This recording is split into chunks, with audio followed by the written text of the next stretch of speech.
خلیفہ متوکل کے بعد اجمی اقوام ایرانی اور ترک عرب علاقے میں بہت زیادہ دخیل ہو گئے۔ 656 ہجری میں ہلاکو خان نے بغداد کی سلطنت کو برباد کر دیا۔ 898 میں اندلس کی عرب حکومت کو یورپی اقوام نے ختم کر دیا۔ 923 میں مصر اور شام سے فاطمیوں کا خاتمہ ہو گیا اور ان عرب علاقوں کی حکومت عثمانی ترکوں کے قبضے میں چلی گئی۔ اسلامی حکومت کا دارالسلطنت قاہرہ کی بجائے قسطنطنیہ ہو گیا۔ سرکاری زبان عربی کی بجائے ترکی قرار پائی۔ عربی زبان میں غیر زبان کے الفاظ اور اسالیب کثرت سے آنے لگے۔ عالم عرب پر 550 سال ایسے گزرے جبکہ تمام عرب دنیا اجمی بادشاہوں کے جھنڈے کے نیچے رہی، حتیٰ کہ مغل، ترک اور ایرانی حکمران عرب آثار کو مٹانے پر تلے رہے۔ عربی کے کتب خانے جلائے گئے، مدرسے اجاڑے گئے، علماء کو ذلیل کیا گیا۔ عثمانی سلطنت نے اپنی ساری طاقت کے ساتھ عربوں کو ترک بنانے کی وہ مہم چلائی جس کو جمال الدین افغانی نے بجا طور پر تطریق العرب کہا ہے، مگر ان میں سے کوئی واقعہ بھی عربی زبان میں کوئی مستقل تبدیلی پیدا نہ کر سکا۔ بغداد اور بخارا میں تاتاریوں نے، شام میں صلیبیوں نے، اندلس میں یورپی اقوام نے عربی زبان اور ادب اور عرب تہذیب کو جو نقصانات پہنچائے وہ عربی زبان کا نام و نشان مٹانے کے لیے بالکل کافی تھے۔ اس کے بعد دوسری زبانوں کی تاریخ کے مطابق یہ ہونا چاہیے تھا کہ عربی زبان اپنی دیگر سامی زبانوں سے مل جاتی۔ یہ کہنا صحیح ہوگا کہ ترکوں کی جہالت اور ایرانیوں کا تعصب اگر حائل نہ ہوتا تو عربی زبان آج تمام دنیا کے مسلمانوں کی واحد زبان ہوتی۔ تاہم جہاں تک عرب علاقے کا تعلق ہے وہاں اس کا بدستور اپنی سابقہ شان میں باقی رہ جانا تمام تر قرآن ہی کا معجزہ تھا۔ قرآن کی عظمت نے اس مدت میں لوگوں کو مجبور کیا کہ وہ عربی زبان سے اپنا تعلق حکومت اور اقتدار کے علی الرغم باقی رکھیں۔ یہی وجہ ہے کہ اس دور میں بھی بے شمار ایسے لوگ پیدا ہوئے جنہوں نے عربی زبان اور ادب کی خدمت کی، مثال کے طور پر ابن منظور، ابن خلدون وغیرہ۔ نپولین کے قاہرہ میں داخلے کے بعد جب مصر میں پریس آیا، نپولین کے قاہرہ میں داخلے یعنی 1798 عیسوی کے بعد یعنی 18ویں صدی میں جب مصر میں پریس آیا اور تعلیم کا دورہ ہوا تو عربی زبان کو نئی زندگی ملی۔ تاہم پچھلے سینکڑوں برس کے حالات نے یہ صورتحال پیدا کر دی تھی کہ مصر اور شام کے دفاتر کی زبان ترکی اور عربی کا ایک مرکب تھا۔ 1882 میں مصر پر انگریزوں کے قبضے کے بعد پھر صورتحال بدلی۔ انہوں نے عربی کے خلاف اپنی ساری طاقت لگا دی۔ تمام تعلیم انگریزی کے ذریعے لازمی کر دی گئی۔ مختلف زبانیں سکھانے کے ادارے ختم کر دیے گئے۔ یعنی 19ویں صدی میں پھر مصر پر ایک بھوچال آیا اور انگریزی کا ایک سلسلہ چلا۔ اسی طرح جن عرب علاقوں پر فرانسیسیوں کا غلبہ ہوا، یعنی کولونیلزم کی جب ابتدا ہوئی اس کی طرف اشارہ ہے، وہاں انہوں نے فرانسیسی کو رواج دیا، مگر تقریباً 100 سال تک انگریزی اور فرانسیسی زبانوں کے غلبے کے باوجود عربی زبان بدستور اپنی اصل حالت پر باقی رہی۔ ہمارا حال تو کافی خراب ہو چکا ہے، لیکن وہاں اس طرح اثر اندازی نہیں ہوئی ان زبانوں کی۔ اس میں الفاظ کی وسعت ضرور پیدا ہوئی۔ مثال کے طور پر ٹینک کے لیے دبابہ کا لفظ رائج ہوا جو پہلے معمولی منجنیق کے لیے بولا جاتا تھا۔ اسی طرح طرز بیان میں وسعت پیدا ہوئی۔ مثلا نو مسلموں کے حالات پر آج ایک کتاب شائع ہو تو اس کا نام رکھا جاتا ہے لماذا اسلمنا، جبکہ اس سے پہلے مسجع اور مقفع ناموں کا رواج تھا۔ اسی طرح بہت سے الفاظ معرب ہو کر یعنی عربی میں بدل کر رائج ہوئے۔ مثلا دکتور، ڈاکٹر کے لیے، یعنی اس کو عربی میں ڈھال لیا گیا۔ ہمارے ہاں تو اردو میں ڈاکٹر ہی ہے نا، فارسی میں دکتور کہتے ہیں اور عربی میں دکتور کہتے ہیں، مگر اس سے اصل زبان میں کوئی فرق نہیں آیا۔ اصل زبان بدستور آج بھی وہی ہے جو قرآن کے نزول کے وقت مکہ میں رائج تھی۔ ادبی ارتقاء۔ زبانوں میں تبدیلی کا دوسرا سبب ادیبوں اور مصنفوں کے کارنامے ہیں۔ جب بھی کوئی غیر معمولی ادیب یا مصنف پیدا ہوتا ہے وہ زبان کو کھینچ کر نئے لسانی اسلوب کی طرف لے جاتا ہے۔ اس طرح زبان تبدیلی اور ارتقاء کے مراحل طے کرتی رہتی ہے اور بدلتے بدلتے کچھ سے کچھ ہو جاتی ہے۔ عربی زبان میں اس کے برعکس ایسا ہوا کہ قرآن نے اول روز ہی ایسا برتر معیار سامنے رکھ دیا کہ کسی انسانی ادیب کے لیے ممکن نہ ہو سکا کہ وہ اس سے اوپر جا سکے۔ اس لیے عربی زبان اسی اسلوب پہ باقی رہی جو قرآن نے اس کے لیے مقرر کر دیا تھا۔ دوسرے لفظوں میں عربی زبان میں قرآن کے بعد کوئی دوسرا قرآن نہ لکھا جا سکا، اس لیے زبان بھی قرآنی زبان کے سوا کوئی اور زبان نہ بن سکی۔ انگریزی زبان کی مثال لیجیے، 7ویں صدی عیسوی میں وہ ایک معمولی مقامی بولی کی حیثیت رکھتی تھی جس میں کسی علمی خیال کو ظاہر کرنا ممکن نہ تھا۔ 500 برس سے بھی زیادہ عرصہ تک یہی حال رہا۔ انگریزی زبان کا معمار اول جیفرے چوسر ہے جو 1340 سے 1400 عیسوی میں پیدا اور فوت ہوا۔ تو انگلستان کی درباری زبان فرانسیسی تھی، یعنی اس وقت انگلینڈ میں بھی انگریزی نہ بولی جاتی تھی۔ چوسر جو لاطینی، فرانسیسی اور اطالوی زبانیں جانتا تھا، اس نے انگریزی میں اشعار کہے اور نظمیں لکھی۔ اپنی غیر معمولی ذہانت اور دیگر زبانوں سے واقفیت کی وجہ سے وہ اس میں کامیاب ہو سکا کہ انگریزی بولی کو آگے لے جائے اور اس کو ایک علمی زبان کا روپ دے۔ ارنسٹ ہاؤسویٹ کے الفاظ میں اس نے اپنی کامیاب نظموں کے ذریعے انگریزی کو ایک مضبوط بڑھاوا، فرم بوسٹ دیا۔ اس نے ایک بولی کو ایسی طاقتور زبان بنا دیا جس میں ترقی کے نئے امکانات چھپے ہوئے تھے۔ یہ ریڈرز ڈائجسٹ 1975 کی رپورٹ ہے۔ 200 سال تک چوسر انگریزی شاعروں اور ادیبوں کا رہنما بنا رہا، یہاں تک کہ ولیم شیکسپیئر کا ظہور ہوا جس نے چوسر سے زیادہ برتر ادب کا نمونہ پیش کیا۔ اپنے اشعار اور ڈراموں کے ذریعے سے اس نے انگریزی کو دوبارہ ایک نیا معیار عطا کیا۔ اب انگریزی زبان ایک قدم اور آگے بڑھی اور ترقی کی نئی شاہراہ پر سفر کرنے لگی۔ یہ دور تقریباً 100 برس تک رہا، یہاں تک کہ سائنس کے ظہور نے زندگی کے دوسرے شعبوں کی طرح ادب میں بھی دوبارہ نئے معیار قائم کرنے شروع کیے۔ اب شعر کی بجائے نثر اور افسانہ نویسی کی بجائے واقعہ نگاری کو اہمیت ملنے لگی۔ اس کے اثر سے انگریزی میں سائنٹیفک اسلوب وجود میں آیا۔ سوئفٹ سے لے کر ٹی ایس ایلیٹ تک درجنوں ادیب پیدا ہوئے جنہوں نے زبان کو وہ نیا معیار عطا کیا جس سے اب ہم گزر رہے ہیں۔ یہی عمل تمام زبانوں میں ہوا، ایک کے بعد دوسرا زیادہ بہتر لکھنے والا ادیب یا ادیبوں کا گروہ اٹھتا ہے اور وہ زبان کو ایک نیا اسلوب دے کر نئے مرحلے کی طرف لے جاتا ہے۔ اس طرح زبان بدلتی رہتی ہے، یہاں تک کہ چند صدیاں گزرنے کے بعد اتنا فرق ہو جاتا ہے کہ اگلے لوگ پچھلی زبان کو لغات یعنی ڈکشنریز اور شرح کے بغیر سمجھ ہی نہ سکیں۔ اس کلیے سے یعنی قاعدے سے صرف ایک زبان مستثنا ہے، یعنی ایگزمپٹ کی جا سکتی ہے، اور وہ عربی زبان ہے۔ یہی واقعہ قرآن کے اس دعوے کے ثبوت کے لیے کافی ہے کہ کوئی شخص قرآن جیسی کتاب وضع نہیں کر سکتا۔ بلا شبہ اس کا ایک ثبوت یہ بھی ہے کہ پچھلی صدیوں میں متعدد لوگوں نے قرآن کے جواب میں دوسرا قرآن لکھنے کی کوشش کی، یعنی یہ ہوتا رہا ہے کہ لوگوں نے قرآن کا مقابلہ کرنے کی کوشش کی مگر سب کے سب ناکام رہے۔ مثال کے طور پر مسلمہ بن حبیب، طلحہ بن خویلد، نضر بن حارث، ابن راوندی، ابو العلا المعری، ابن المقفع، متنبی وغیرہ۔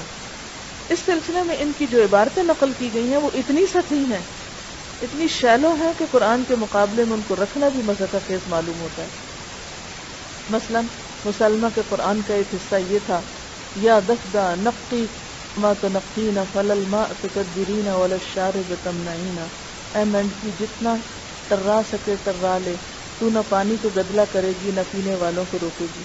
اسی طرح مسلمہ کا ایک اور الہام یہ تھا: لقد انعم اللہ علی الحبلی اخرج منها نسمة تسعى من بین صفاق وحشا، اللہ نے حاملہ عورت پر بڑا انعام کیا، اس کے اندر سے دوڑتی ہوئی جان نکالی، جلی اور پیٹ کے اندر سے۔ تاہم اس سے بھی زیادہ بڑا ثبوت وہ مسلسل واقع ہے جس کو ارنسٹ رینا نے ایک لسانی عجوبہ قرار دیا۔ جس طرح دوسری زبانوں میں زبان آور پیدا ہوئے، اسی طرح عربی میں بھی شعراء، ادباء اور مصنفین پیدا ہوئے اور پیدا ہو رہے ہیں، مگر اس پوری مدت میں کوئی ایسا زبان دان نہ اٹھا جو قرآن سے برتر ادب پیش کر کے عربی میں نیا لسانی معیار قائم کرتا اور زبان کو نئے مرحلے کی طرف لے جاتا۔ اس لیے زبان اسی مرحلہ ترقی پر قائم رہی جو قرآن نے اس کے لیے مقرر کر دیا تھا۔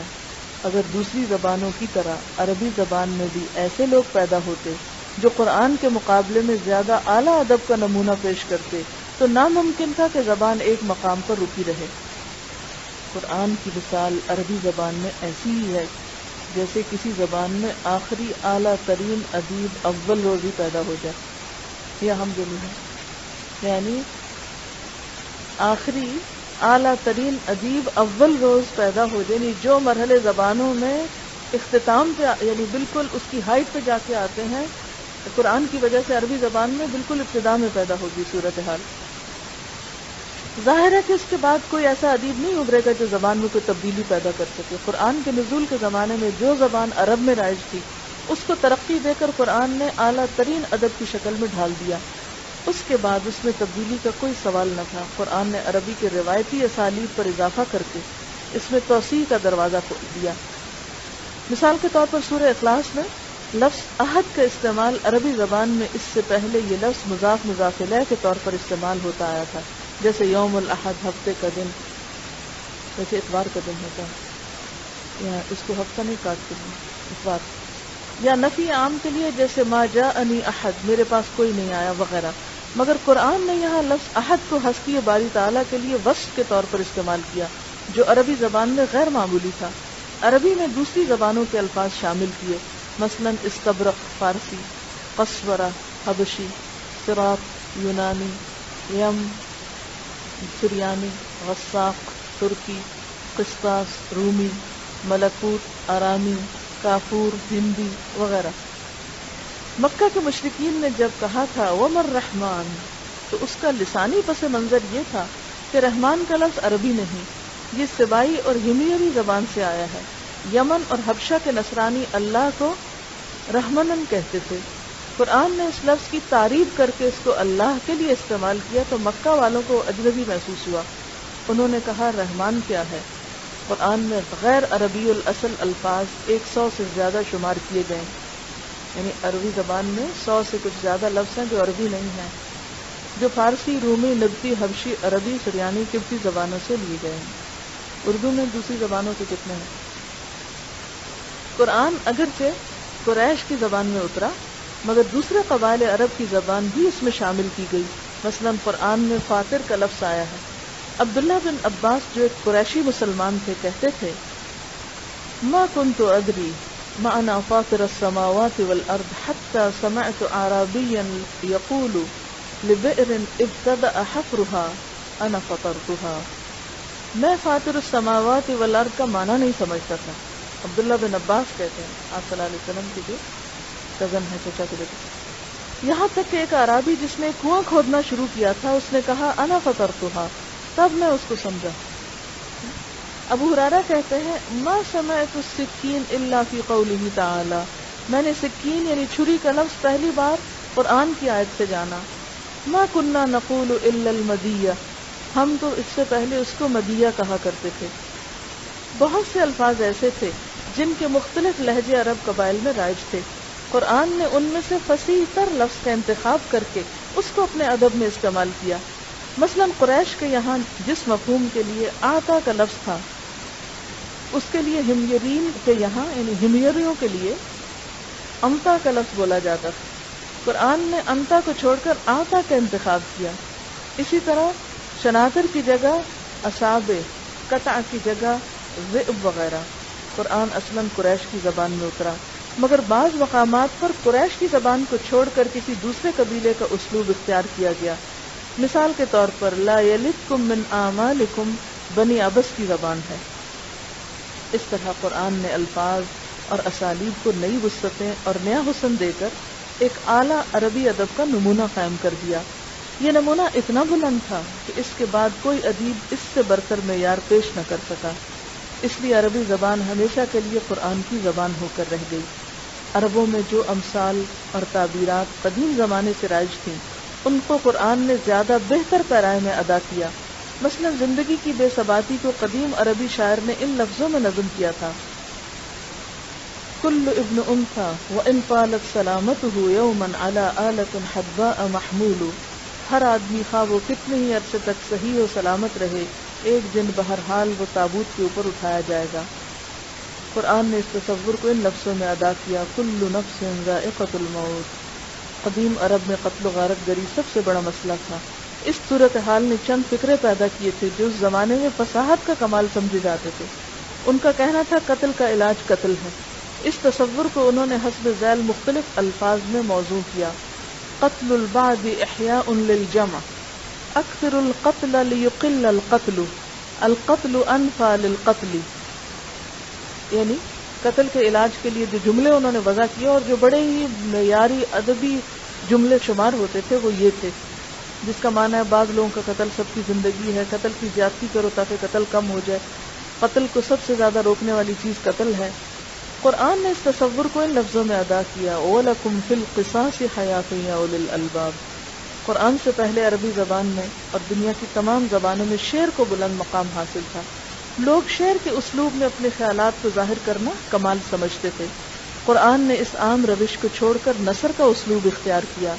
یہ واقعہ بجائے خود قرآن کے کلام الہی ہونے کا ثبوت ہے، کیونکہ 7ویں صدی کی دنیا میں صرف خدائے لم یزل ہی اس بات کو جان سکتا تھا کہ انسانیت کے نام ابدی کتاب بھیجنے کے لیے اسے نثر کا اسلوب اختیار کرنا چاہیے، نہ کہ شعر کا، جو مستقبل میں غیر اہم ہو جانے والا ہے۔ اسی طرح پہلے کسی بات کو مبالغے کے ساتھ کہنا ادب کا کمال سمجھا جاتا تھا۔ قرآن نے تاریخ ادب میں پہلی بار واقعہ نگاری کو رواج دیا۔ پہلے جنگ اور عاشقی سب سے زیادہ مقبول مضامین تھے، یعنی شعر و شاعری کے۔ قرآن نے اخلاق، قانون، سائنس، نفسیات، اقتصادیات، سیاسیات، تاریخ وغیرہ مضامین کو اپنے اندر شامل کیا۔ پہلے قصہ کہانی میں بات کہی جاتی تھی، قرآن نے براہ راست اسلوب کو اختیار کیا۔ پہلے قیاسی منطق کو ثبوت کے لیے کافی سمجھا جاتا تھا، قرآن نے علمی استدلال کی حقیقت سے دنیا کو باخبر کیا۔ ان سب سے بڑھ کر یہ کہ یہ ساری چیزیں قرآن میں اتنے بلند اسلوب کلام میں بیان ہوئی کہ اس کی مثل کوئی کلام پیش کرنا انسان کے امکان سے باہر ہے۔ قدیم عرب میں یہ مقولہ تھا: ان اعذب الشعر اکذبہ، سب سے زیادہ میٹھا شعر وہ ہے جس میں سب سے زیادہ جھوٹ ہو۔ مگر قرآن نے ایک نیا طرز بیان سورۃ رحمان میں پیدا کیا، جس میں فرضی مبالغوں کی بجائے واقعیت تھی۔ اس نے حقیقت پسند ادب کا نمونہ پیش کیا۔ قرآن عربی زبان و ادب کا حاکم بن گیا۔ ادب جاہلی کا جو سرمایہ آج محفوظ ہے وہ سب قرآن کی زبان کو محفوظ رکھنے اور اس کو سمجھنے کے لیے جمع کیا گیا۔ اسی طرح صرف و نحو، معانی اور بیان، لغت و تفسیر، حدیث و فقہ، علم کلام، سب قرآن کے معنی اور مطالب کو حل کرنے اور اس کے اوامر و نواہی کی شرح کرنے کے لیے وجود میں آئے۔ حتیٰ کہ عربوں نے جب تاریخ اور جغرافیہ اور دیگر علوم کو اپنایا تو وہ بھی قرآن کے احکام اور ہدایت کو سمجھنے اور ان پر پوری طرح عمل پیرا ہونے کی ایک کوشش تھی۔ قرآن کے سوا تاریخ میں کوئی دوسری مثال نہیں کہ کسی ایک کتاب نے کسی قوم کو اتنا زیادہ متاثر کیا ہو۔ یہ اہم جملہ ہے۔ قرآن کے سوا تاریخ میں کوئی دوسری مثال نہیں کہ کسی ایک کتاب نے کسی قوم کو اتنا زیادہ متاثر کیا ہو۔ قرآن نے عربی زبان میں تصرف کر کے جو اعلیٰ تر ادب تیار کیا وہ اتنا ممتاز اور بدیہی ہے کہ کوئی بھی عربی جاننے والا شخص کسی بھی دوسری عربی کتاب کی زبان سے قرآن کی زبان کا تقابل یعنی کمپیریزن کر کے ہر وقت اسے دیکھ سکتا ہے۔ قرآن کا الہی ادب عام انسانی ادب سے اتنا نمایاں طور پر فائق ہے کہ کوئی عربی دان اس کو تسلیم کیے بغیر نہیں رہ سکتا۔ یہاں ہم مثال کے لیے ایک واقعہ نقل کرتے ہیں جس سے اس فرق کا بخوبی اندازہ ہو سکے گا۔ طنطاوی جوہری لکھتے ہیں: 13 جون 1932 کو میری ملاقات مصری ادیب استاذ کامل گیلانی سے ہوئی۔ انہوں نے ایک عجیب واقعہ بیان کیا۔ انہوں نے کہا کہ میں امریکی مستشرق پنکل کے ساتھ تھا۔ میرے اور ان کے درمیان ادبی رشتے سے گہرے تعلقات تھے۔ ایک دن انہوں نے میرے کان میں چپکے سے کہا: کیا تم بھی انہی لوگوں میں سے جو قرآن کو ایک معجزہ مانتے ہیں؟ یہ کہہ کر وہ ایک معنی خیز ہنسی ہنسے، جس کا مطلب یہ تھا کہ اس عقیدے کی کوئی حقیقت نہیں، محض تقلیداً مسلمان اس کو مانتے چلے جا رہے ہیں۔ ان کا خیال تھا کہ انہوں نے ایسا تیر مارا ہے جس کا کوئی روک نہیں۔ ان کا یہ حال دیکھ کر مجھے بھی ہنسی آ گئی۔ میں نے کہا: قرآن کی بلاغت کے بارے میں کوئی حکم لگانے کے لیے ضروری ہے کہ ہم تجربہ کر کے دیکھ لیں کہ کیا ہم اس جیسا کلام مرتب کر سکتے ہیں؟ تجربہ کر کے خود بخود اندازہ ہو جائے گا کہ ہم ویسا کلام تیار کرنے پہ قادر ہیں یا نہیں۔ اس کے بعد میں نے استاد پنکل سے کہا: آئیے ہم ایک قرآنی تصور کو عربی زبان میں مرتب کریں، یعنی کوئی بات سوچتے ہیں اور اس کو عربی میں لکھتے ہیں۔ وہ تصور یہ ہے کہ جہنم بہت وسیع ہے. مثلا ہم نے یہ کہنا ہے کہ جہنم بہت وسیع ہے تو ہم اس کو عربی کے مختلف اسلوبوں میں لکھ کے دیکھ لیتے ہیں, تجربہ کرتے ہیں. انہوں نے اس رائے سے اتفاق کیا اور ہم دونوں قلم کاغذ لے کر بیٹھ گئے. ہم دونوں نے مل کر تقریباً 20 جملے عربی کے بنائے جس میں مندرجہ بالا مفہوم کو مختلف الفاظ میں ادا کرنے کی کوشش کی گئی تھی. وہ جملے یہ تھے: ان جہنم واسعۃ جدا، ان جہنم لاوسع مما تظنون، ان ساعۃ جہنم لا يتصورها عقل الانسان، ان جہنم لتسع الدنيا كلها، ان الجن والانس اذا دخلوا جہنم لتسعهم ولا تضيق بهم، كل وصف في سعة جہنم لا يصل الى تقريب شيء من حقيقتها، ان سعة جہنم لتصغر امامها سعة السماوات والارض، كل ما خطر ببالك في سعة جہنم فإنها لأرحب منه وأوسع، سترون من سعة جہنم ما لم تكونوا لتحلموا به، یعنی خواب دیکھو اس کا، او تتصوروه، مهما حاولت ان تتخيل سعة جہنم فأنت مقصر ولن تصل الى شيء من حقيقتها، ان البلاغة المعجزة لتقصر وتعجز اشد العجز عن وصف سعة جہنم، ان سعة جہنم قد تخطت، یعنی آگے بڑھ گئی، احلام الحالمین وتصور المتصورین، متى امسكت بالقلم وتصديت لوصف سعة جہنم احسست بقصورك وعجزك، ان سعة جہنم لا يصفها وصف ولا يتخيلها وهم ولا تدور بحسبان، كل وصف لسعة جہنم انما هو فضول وهذیان. ہم دونوں جب اپنی کوشش مکمل کر چکے اور ہمارے پاس مزید عبارت کے لیے الفاظ نہ رہے تو میں نے پروفیسر فنکل کی طرف فاتحانہ نظروں سے دیکھا. اب آپ پر قرآن کی بلاغت کھل جائے گی. میں نے کہا جب ہم اپنی ساری کوشش صرف کر کے اس مفہوم کے لیے اپنی عبارتیں تیار کر چکے ہیں. پروفیسر فنکل نے کہا کیا قرآن نے اس مفہوم کو ہم سے زیادہ بلیغ اسلوب میں ادا کیا ہے؟ میں نے کہا ہم قرآن کے مقابلے میں بچے ثابت ہوئے ہیں. انہوں نے حیرت زدہ ہو کر پوچھا قرآن میں کیا ہے؟ میں نے سورۃ قاف کی آیت پڑھی، یوم نقول لجہنم هل امتلأت وتقول هل من مزید. یہ سن کر ان کا منہ کھلے کا کھلا رہ گیا. وہ اس بلاغت کو دیکھ کر حیران رہ گئے. انہوں نے کہا صدقت، نعم صدقت، وانا اقرر لك ذلك مغتبطا من كل قلبی. آپ نے سچ کہا، بالکل سچ، میں کھلے دل سے اس کا اقرار کرتا ہوں. میں نے کہا یہ کوئی تعجب کی بات نہیں کہ آپ نے حق کا اعتراف کر لیا، کیونکہ آپ ادیب ہیں اور اسالیب کی اہمیت کا آپ کو پورا اندازہ ہے. یہ مستشرق انگریزی، جرمن، عبرانی اور عربی زبانوں سے بخوبی واقف تھا. لٹریچر کے مطالعے میں اس نے اپنی عمر صرف کر دی اور جو کچھ لکھ سکا وہ یہ ہے جس کا ترجمہ آپ نے سمجھ لیا ہوگا کہ کیا کہا جائے.